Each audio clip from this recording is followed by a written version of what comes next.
Hello. How is everybody this morning? We're just gonna talk about is something coming up, and I wanted to get some conversation going around it, which is really hard to do, like streaming live and stuff. So we'll just chat today. But as we go through, it's the endless leads formula. And so that's what we're going to start talking about today. Let's see if I can. She's back. So that's this last day. And it's leading into, because this one makes more sense. So December 19th, 20th, and 21st, we're going to do a 3-day endless leads challenge. And so it'll have 3 sort of pieces to it. And so I sort of wanted to do an overview today, but then talk about those 3 pieces, because obviously they all encompass so much more than what we can do on a challenge day. And I really want to make sure that we are giving you what you need and the best of what you need for those 3 days. So next week, December 5th, we are having a members only speed networking. I will be here, but Diane Cunningham Ellis will be here as well, helping me lead that. We have done them outside for the larger community, and now we want to do a members only one. So I want to make sure as many people as possible are there. It's super fun, and I will get some people registered for that. The following week, so the second week of the month, is the members market. Before that comes out on that week, so by the end of next week, there will be a recording for what I'm currently calling the pitch clinic, just so that you are making the most of your time in members market. So that's really what that's going to be designed for. And then December 19th, virtual Christmas party. It is challenge week. We'll have a great time. Last year we did 6 days of giveaways, I think. And so this year we're doing something just a little bit different. And so it'll be fun. And then of course on the 26th, we will be closed for Christmas. The first Monday of every month, if you're in the Phoenix area, they meet in the evening. And then the first Thursday, both Dallas and Atlanta meet at slightly different times there. And then the third Thursday is the Tucson meeting, which is coming up. This Thursday, 2 things are happening. It's my birthday. And we're going to be talking about, if you are interested in running a chapter for NACWE, it is the Queen Bee Connector Academy. And what all that entails. So it's an info session around that. And you can RSVP for that at that /connected. It is still Movember, so you can still go to NACWE.com /Movember. They're all there now, because people, when you do anything for a month, just so you know, people like keeping the momentum going is a lot. And so I now have everything there so they can just go in and sort of binge it. The virtual networking, the next virtual networking, because of the holidays, is going to be January 18th, right? So 4:30 Pacific, 5:30 here in Arizona, 7:30 Eastern. That's the same Eastern time it's been, but it is a time change for us in Arizona. The next Wisdom Well, again, is January 19th for the same reason. So make sure you get registered for that. December 6th is our co-working session. I don't know about you. Sometimes I just need somebody on the other side of the screen to make sure and get myself going. If you're not in the Voxer channel, let me know and I will make sure to get you over there. I will get you that link. It's so fun. This takes you anywhere you want to go in our thing, in our ecosphere. And James 1:5, New Living Translation. If you need wisdom, ask our generous God and he will give it to you. He will not rebuke you for asking. And don't ask God to guide your footsteps if you're not willing to move your feet. I love, love, love that. So let's pray and get started, and then we will jump into endless leads. So Father God, thank you. Thank you for each and every person in the room, Lord. Thank you for how you are working in their lives, in and through our lives. We ask, Lord, that we make an impact for the kingdom, for you, and that we know that you have called called us into our vehicle of business to do that. And so, Father, I just thank you and ask you to lead us and guide us in all the things that we do. Lead and guide our conversations today. And we love you and we praise you in Jesus' name. Amen. So I'm just going to stop sharing. All right. So I am super glad to be here today. We're going to talk a little bit about what's coming up for 2024. As I say that out loud, it like blows my mind. But we all know January is going to like fly by and we're going to like forget what happened. So 2024 is the theme for 2024 is exponential. And so each month in 2024, we're going to highlight a business owner or as a guest speaker who has an option for you to like add on to your business. Now, I'm not saying that's like the best thing for everybody in their business right now, right? But at some point, we all know in order to build generational wealth and have the income and the impact that we desire and need, you need multiple streams of income coming in, right? Like it can't all come from one place. So it could be talking about investing, or it could be talking about just a piece that you could add on to your business. It might be something like a paid newsletter, right? Which is something easy. The first person that we are going to have come speak with us is May. So May is going to come talk to us. She's amazing. And we want to learn from her because she's amazing. She is amazing. And she's going to come talk to us about adding on. She is the one who did the whole swag shop for NACWE. She is the one who did all that for me. And so she has a course that teaches people how to add a t-shirt shop onto their business or a swag shop and go from there. So that's where we're going to start in January. It's a great like additional stream of income for your business once you have an audience and stuff like that. So, but speaking of having an audience, that's sort of what we want to talk about today, right? Like all of these things work so much better when we have leads. When we have an email list, right? Like imagine that. And one of the first sort of topics for leads and making sure you have the right leads is making sure your messaging is on point. And it's sometimes we go round and round and round, right, with messaging because none of us can see our own eyebrows. You guys have heard me say that 100 times. Sherry knows, right? Like Sherry, we've gone round and round with messaging. But once your messaging is dialed in, all of a sudden you start having people who are paying attention, who are the right people, who understand what you're trying to do and what you're trying to say and how it's going to help them.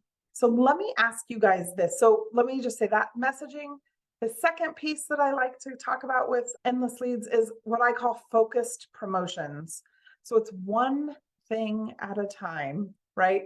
We can't talk about there's so many of us who are multi-passionate and have a whole bunch of things that we do, and we do all of them well. But if we talk about them all at one time, nobody knows what you do. Nobody knows how to refer you. And so we can do it. The person that I love to talk about for this is my friend Jessica, who's the photographer. Sherry knows her. Of course, photographers offer boudoir sessions, family portraits, right? Christmas sessions. She's mainly a branding photographer, but she does maternity and motherhood. So she has all of these types of sessions. She has the Art of Her Project. She has Refashion Magazine, right? She has a bunch of different things. But if she starts talking about all of them all the time, people are like, wait, I don't know what you do. And so she really wants to be known as a branding photographer. So that's what she needs to talk about most of the time, right? But she can throw in these focused promotions on the other things where she's talking about them in clumps of time. So messaging, focused promotions, so we're not confusing anybody. And then systems and automations, because the fortune is in the follow-up. And I don't know about you, but I don't know I know maybe 3 people on the planet that I know who are really good at follow-up all on their own, right? And so we talk about creating systems to help us not only with the follow-up by actually sending the emails and sending the text messages and all those things, but some automations are meant to remind me to reach out, to do the follow-up. So it doesn't, so I know one of the things people worry about in systems and automations is it's gonna feel impersonal, right? It's gonna feel like I don't care, like it's automated, and there's ways to do it where it doesn't seem automated when it is. There's also ways, it's really, the whole idea is just not to let them fall through the cracks, right? And sometimes that's reminding me what I need to do next. Because otherwise I will forget completely. So let's think about those 3 areas. And I want to just have a discussion today on, what do you guys find? So let's just talk about messaging for a minute. What do you guys find the most difficult around messaging, ideal client, like all that kind of baseline stuff there, the foundations?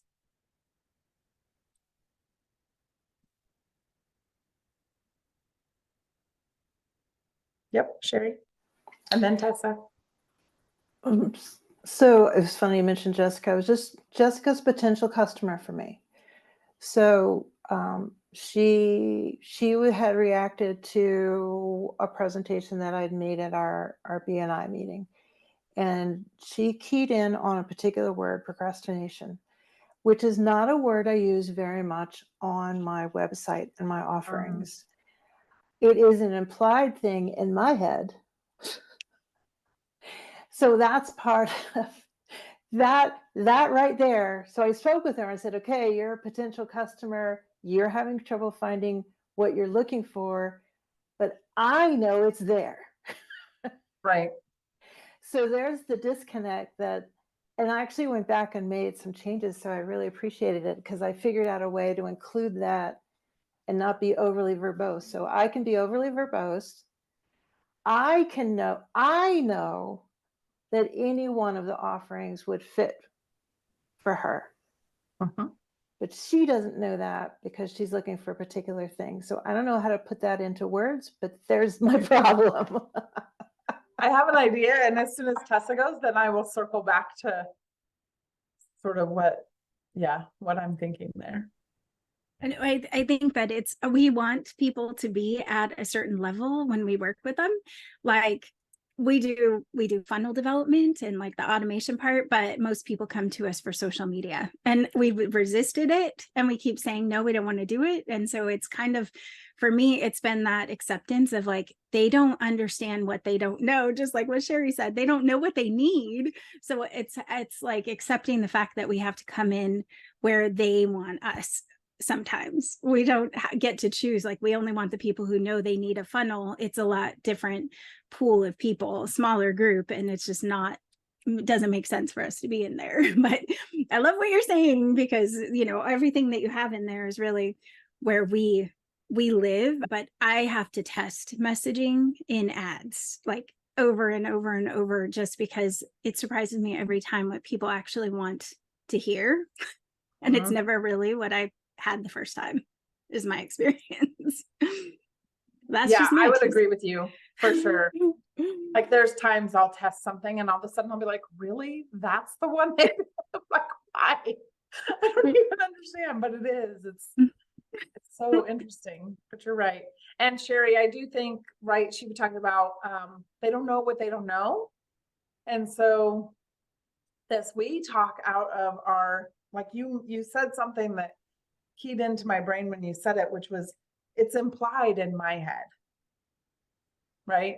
So we have all of this background knowledge about our subject matter that we bring to the table and think everybody knows. And one of the times this was like most prevalent to me was, well, a couple times, but once when somebody was like, I can't remember now. It was something about Canva. And I was like, oh, you can do that in Canva?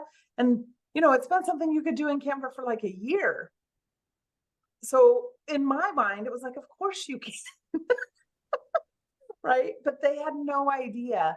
And so there's so many times that we assume that they know something that they don't necessarily know, or that there's enough detail there. Any other thoughts on messaging from anybody else? Like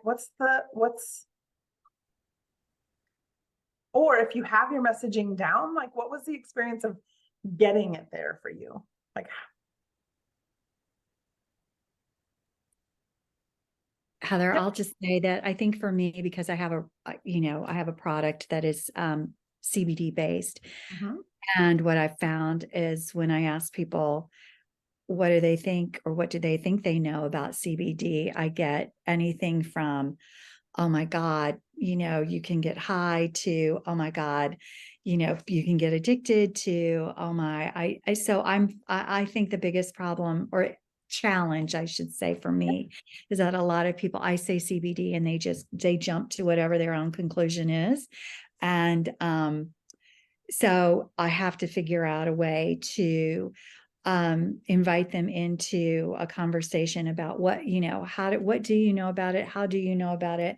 Well, but a lot of people are just, they've got the wrong idea based on a lot of years of misinformation in our market. And I'm one of those people. I'm absolutely one of those people that, you have one plant that has two sides to it. One of it can be addictive and the other not. So I think for me, that's the biggest thing. And also making sure that I'm in the right, who are those people going to be that are willing to, or that want to really embrace a new ritual and self-care and make this and try this and see. So that's kind of where I know what I want to say, but based on what they know or where their opinion is, which is what you guys have already been discussing, it can be difficult and challenging. And there's a fine line between convincing and selling, right? Yeah. And so I think that is, and I never want to discount what anybody's belief system is. However, I would like to be able to open up their mind to other possibilities and considerations. And so that can be a fine line. So I may need to start in a place where people are already open to it. However, I'm also finding that people that are, a lot of them that do go into a place and want to purchase it, they do want to get high. It's not about wellness for them. So I'm looking for a market that is somewhere in between. Yeah. Okay. The two things came to mind as you were talking. One is the thing that you ended up talking about there at the end, like the customer awareness journey or level that they're at. And so like that targeting somebody who's a little further along on the journey of understanding and knowing what CBD does. And that's actually what they're looking for, right? Is an easier subgroup to sell to than those who don't have any idea. That's always the case as you move through that customer journey. But it's also like, it gets smaller as you go down, like the actual number of people that fit into that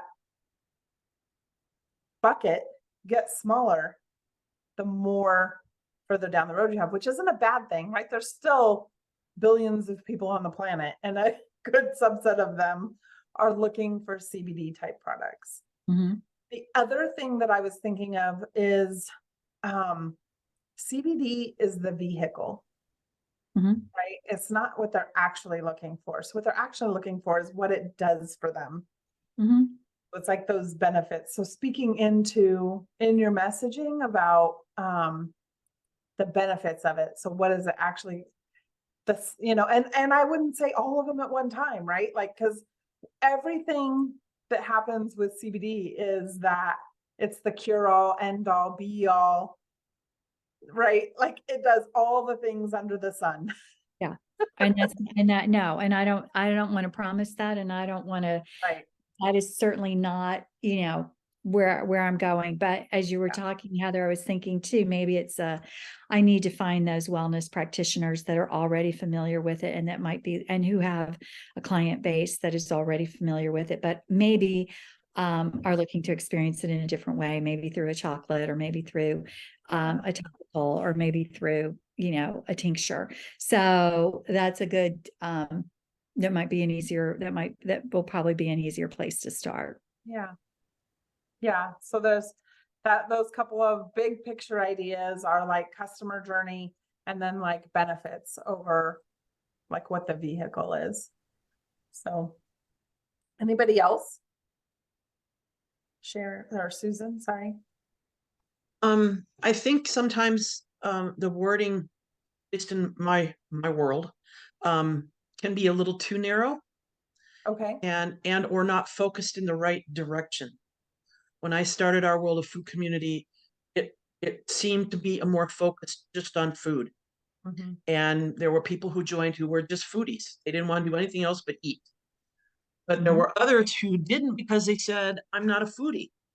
But the focus was not necessarily on the food, because that was just the beginning. The focus was on the community. Yeah. And exploration and the world. So I think in my case, I had to be careful about what words I'm focusing on, what concepts I'm focusing on to bring to people.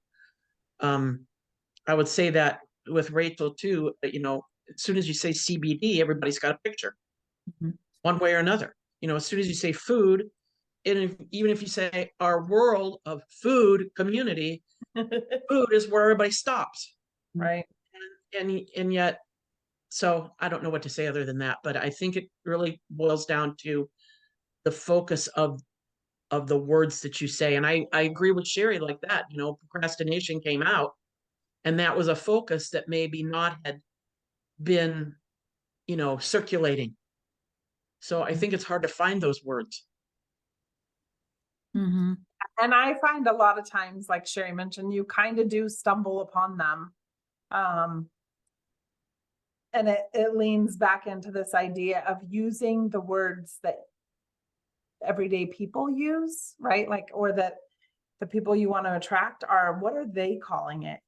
And so, they might be calling it procrastination instead of emotional anything. Like they don't even equate procrastination with their emotions. Right. So yeah. So like finding the words that they are using. Yep. Using your target audience's language for how they talk. Yep. And yep. Aurora. They face helps them connect with you. Yep. So what are some ways you can find out what they're saying? What words they're using? What are some ways you can like figure out what words they're using?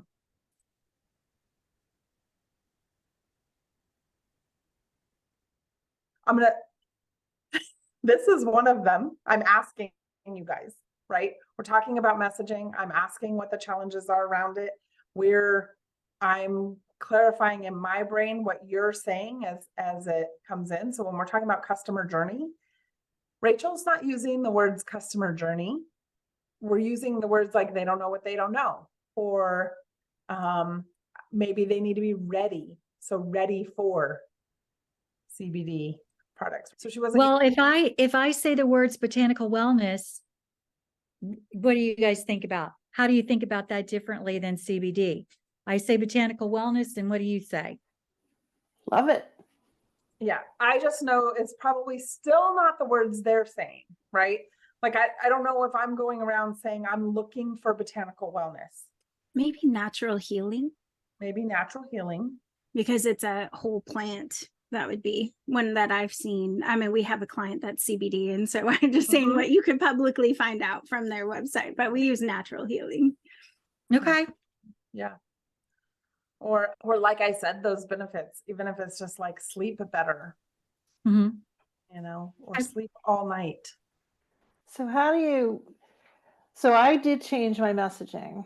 I started with one set of words, and now I've switched to another set of words that to me basically say all the same thing. Yep. But that's not the way my customers think about it.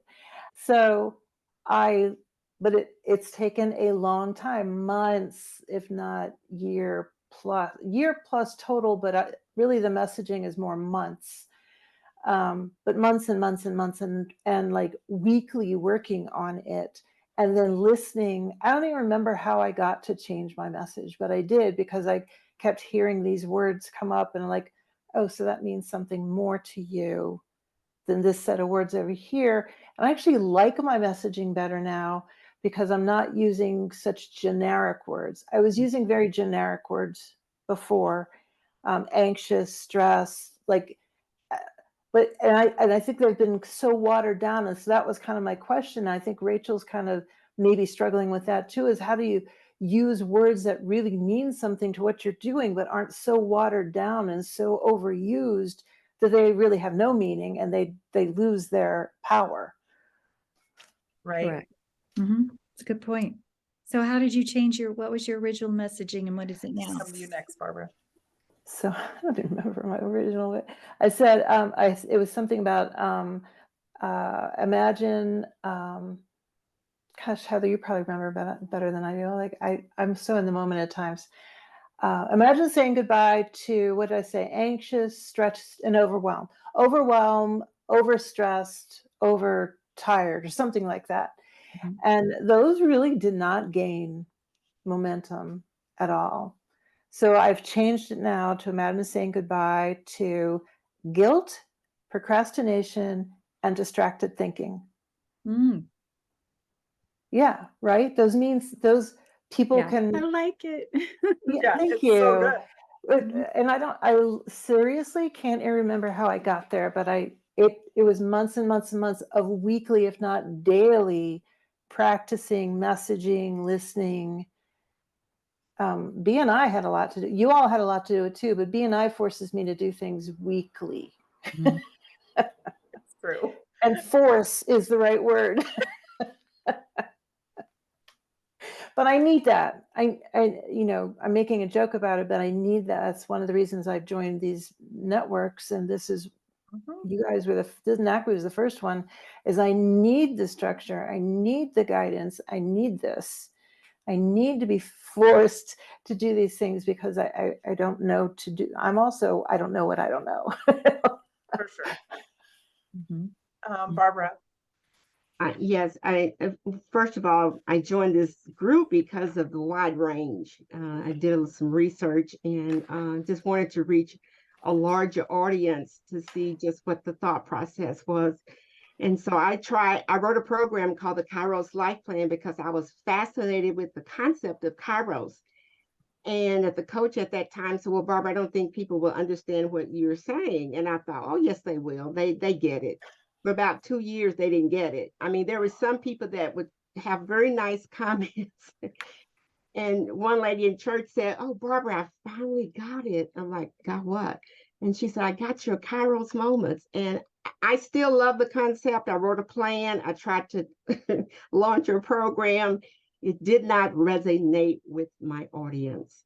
And so messaging is everything. And I learned the hard way. So I've switched the program.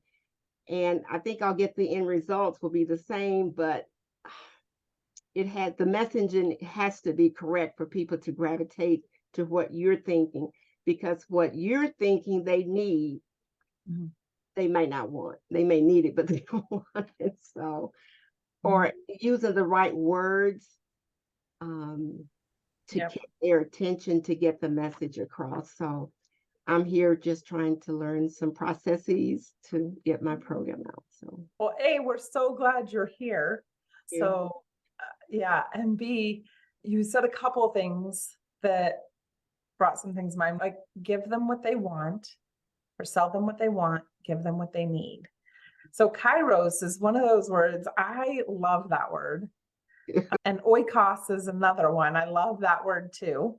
They're just not going to be forward facing words, right? They're going to be words inside your program so that when you teach on them, everybody like gets it and understands it and can hold on to what that Kairos moment is and means.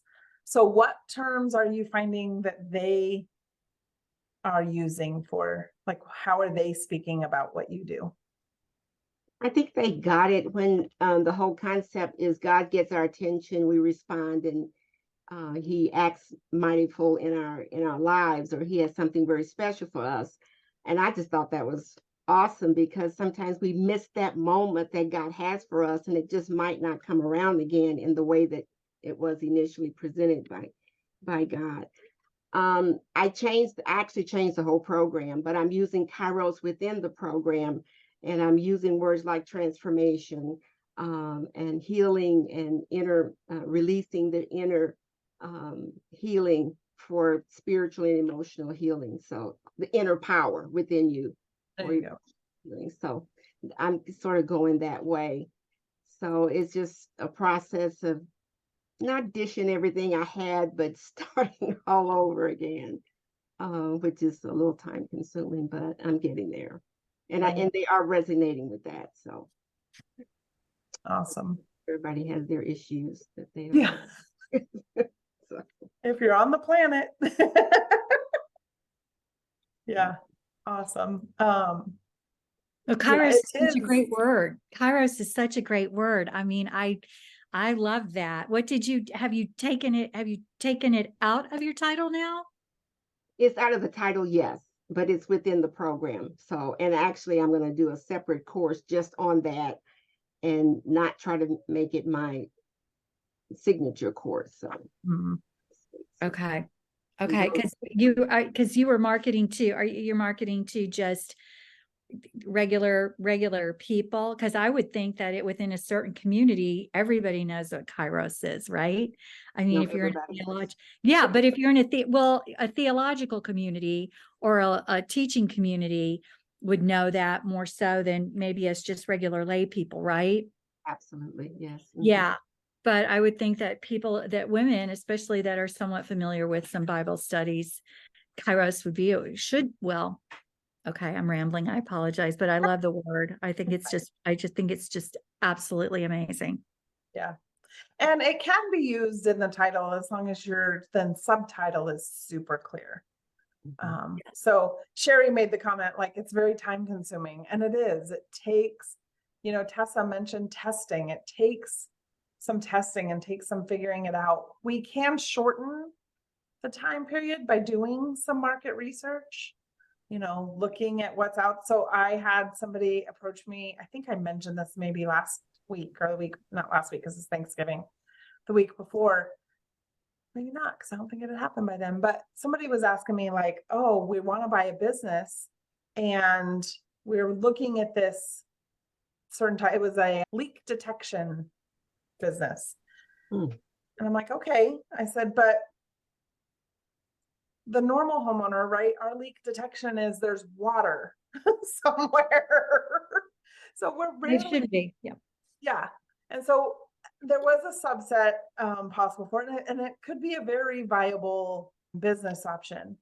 But one of the things I said is, think about the things that everybody's looking for, and have a business in that market, and your way can be different. The way you do it can be different, but you're still trying to solve a common problem. And it's so, like, I use my box company for this exact analogy. We rented big plastic bins for people to move. We would deliver the big plastic bins to their place.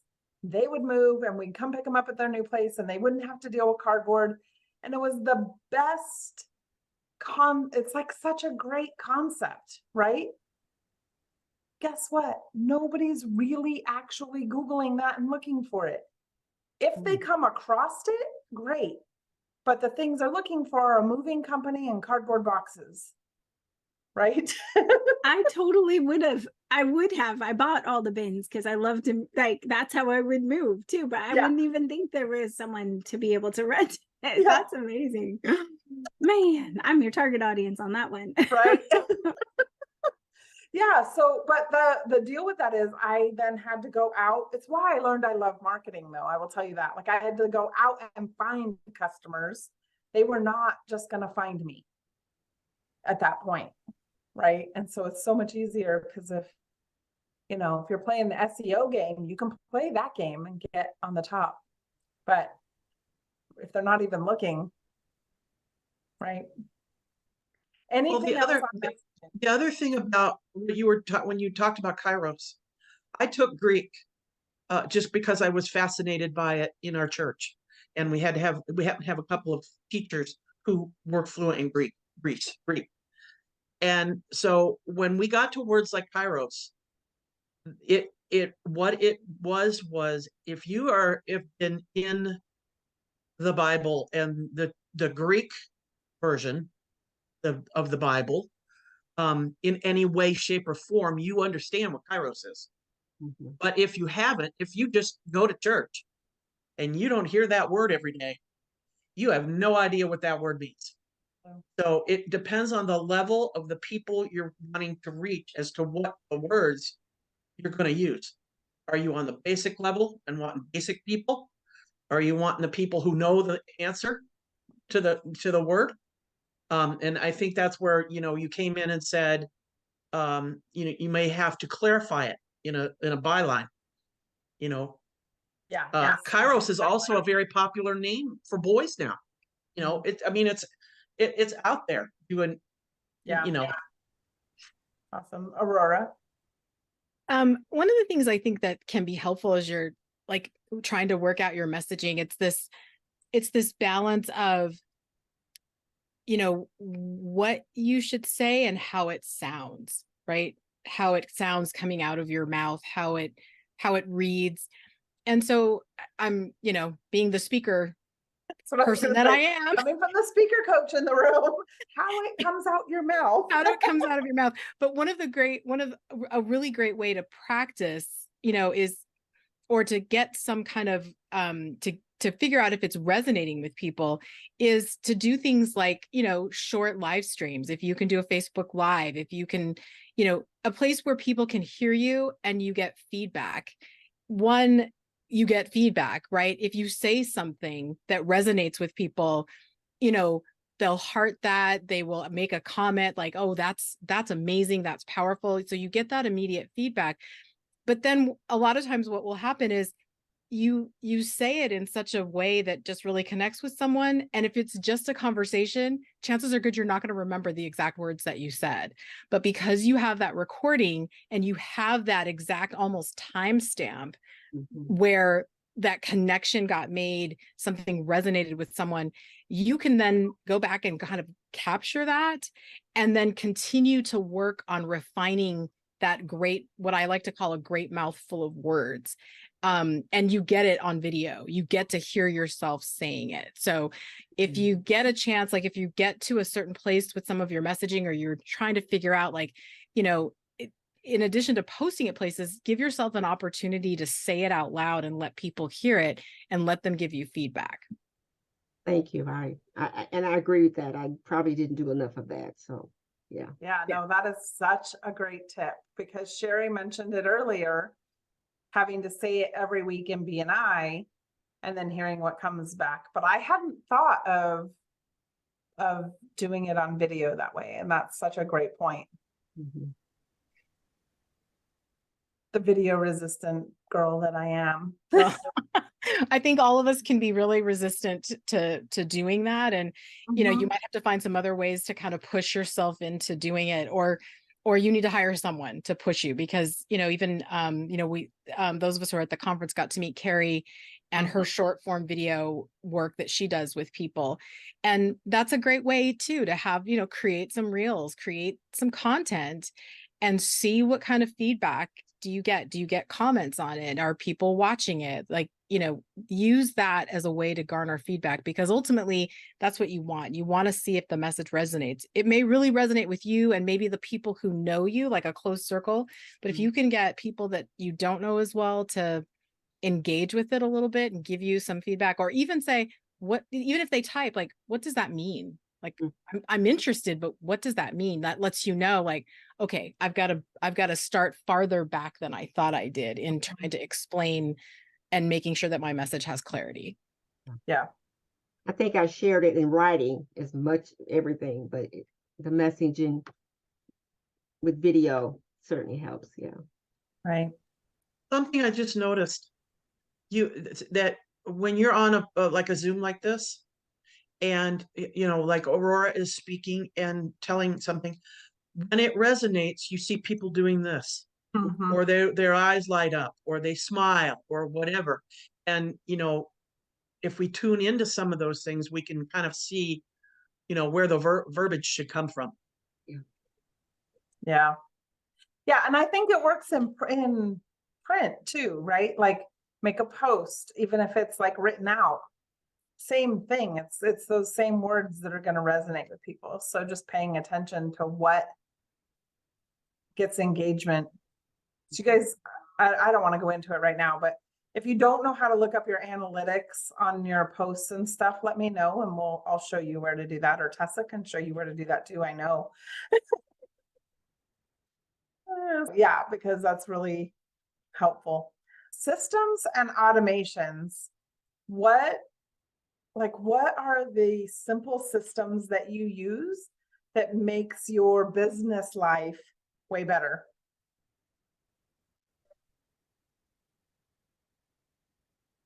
I'm going to go shut my door real quick. Hold on. I think I use the same as she does, as Heather does.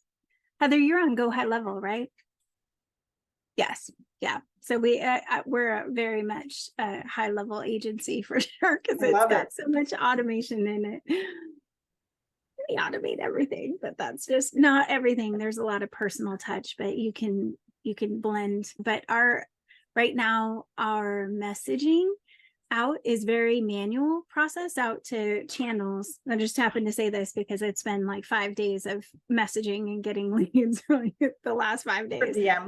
DM outreach, but we are using a tool that copies the messaging over, and then you can kind of track where you're at in the messaging process. And that's been it's been the biggest needle mover in my business so far, because it actually opens doors, which I didn't think. I was like, oh, I don't have anyone in my event, I don't have anyone looking at my stuff, and I'm a marketing agency. You'd think that we would have it figured out, right? But it's cold. People don't know you. So the DMs and being able to like have a consistent process has been huge. I think we have 4 or 5 meetings on the calendar, which I couldn't have created in 5 days with just like ads make, views and you get traffic, but you don't get calls.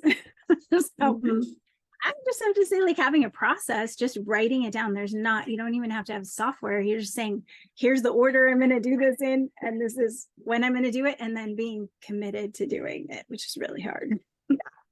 Yeah, I love that you just said something that I'm like, yes, which is there's all kinds of systems that don't touch the computer, right? Like how you do laundry is a process and a system. So sometimes those words scare people, right? Automation, systems, like all those words are like, you start talking to somebody about SOPs and they're like, what? I'm like, I don't want to do those, but it's just a function of, like Tessa said, of writing it down. I love that. I'm going to be right back. I agree completely. I just have to do one thing real quick. No problem. Anybody else?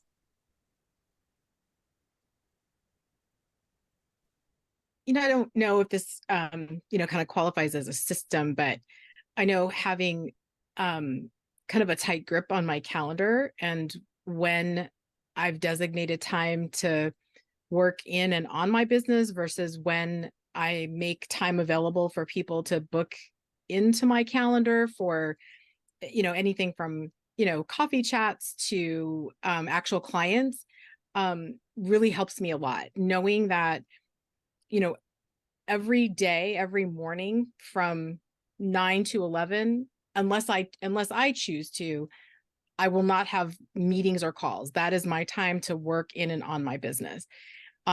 Helps tremendously. And so just being very, diligent in managing my calendar that way. Really looking far out ahead where I can, to block out blocks of time when I don't want to work at all, when I don't want to be available, whether it's for family or vacation or because I'm in a promotional period and I'm like, I can't work in meetings while I'm, also promoting, having, being very faithful to work my calendar, has been really helpful to me. Yeah, no, I think it definitely qualifies as a system. And one of the, 100%. And one of the best definitions of a system that I ever heard was it's just a series of pre-made decisions, right? So Aurora already made the choice that she's not going to, from 9 to 11, right? She's not going to book people on her calendar, right? It's a pre-made decision. And then the time blocks that you are going to book people on your calendar, right? Like that's also a pre-made decision. And then putting the automations in place where you don't have to babysit that every time. Right. Right. Yeah, it's newer to me to have my calendar set up where people can automatically schedule time with me. It's actually, I could have done that. I come from the therapist world. So in the therapist world, you can set up most electronic health record systems allow you to do that with clients. I never, ever, ever, ever wanted to do that with therapy clients because in my mind, I was like, well, I want this client here and they're going to take this much energy. So I'm going to move this one here. But that's an ongoing client kind of thing. So when in this world where I am now, I kind of carried that with me at first. And then it got to be annoying to me to manually do the appointments for various things. And then I'm like, just set it up. Once I set it up, I started put the link out there for people. That's wonderful. Yeah. I don't have to think about it. It just pops up and says, Sherry, you have an appointment. Oh, good. Okay. And I think for a while, people were worried that felt impersonal. Like, here's a link, book on my calendar. But we've come way past that now, right? Like everybody now is so used to it. It's just not a thing anymore. Most people prefer it because it's 100 times easier than going back and forth. There's a couple of things around that though, calendar wise, so I have my calendar blocked off 24 hours in advance. So like tomorrow, nobody can book for tomorrow because that throws me, right? And certain types of appointments, they can't book until next week. Like, and Aurora and I have one of the same coaches. And she talks about locking your calendar on Friday for the following week. She talks about locking your calendar on Friday for the following week. I don't do that completely. There's certain things I don't mind having on, but I don't want it to pop up tomorrow because, I've already looked at my calendar and I was like, are you out, Susan? Oh yeah, it is. Is it? Our World of Food Zoom for the fourth Yeah, Tuesday is in like text me the 2 link, minutes. please. Will you text me the link? Thank you. Yeah. Okay. All right. What else on systems and automations? Any questions around it that you're like, what are the first things I should do? Like any questions around it? Or other comments? I'm not attached. I find like email automations, I'm using FG funnels for email automations, and I find that very hard to think through. Like, I get the concept, but then when I actually sit down to do it for something, I'm like, what do I want to do? When do I want it done? What do I need to say in this? And I have to think about all of that in advance of it actually occurring. Feels overwhelming at first, but then when it's all done, it's kind of like, oh, I don't even have to think about that. That is so great. But at first, it's kind of like, okay, I want an email here, and then I want an email here, and this one has to say that. It's a lot. It feels like a lot at first. It is. I'm just gonna it is a lot at first when you're getting it set up. Having somebody help you walk through that is definitely helpful. Because you're trying to think about what happens when, right? Like, okay, they do this and then what? And then what? And it's getting really concrete. It reminds me of when I've told you guys this before, I think when I was teaching high school math, I always gave my students this exercise to write directions from our classroom to the front office. Right. And so, and then we would tear them all out. And as a group, I would read them. We had small classes at this particular school. There was like 20 of them around me. And I'm like, all right. And so I'd read the first line and we'd do that thing and see what happens. Right. And then they're like, no, but I meant, I'm like, I know every time. Right. Like, walk out the door and turn right. Okay. How far are we walking? Right. All those little, so it's like the minutia. And so it is hard to think of all the minutia. Yep. Anybody else? I don't think I could live without at least calendar automation for sure. 100%. Absolutely.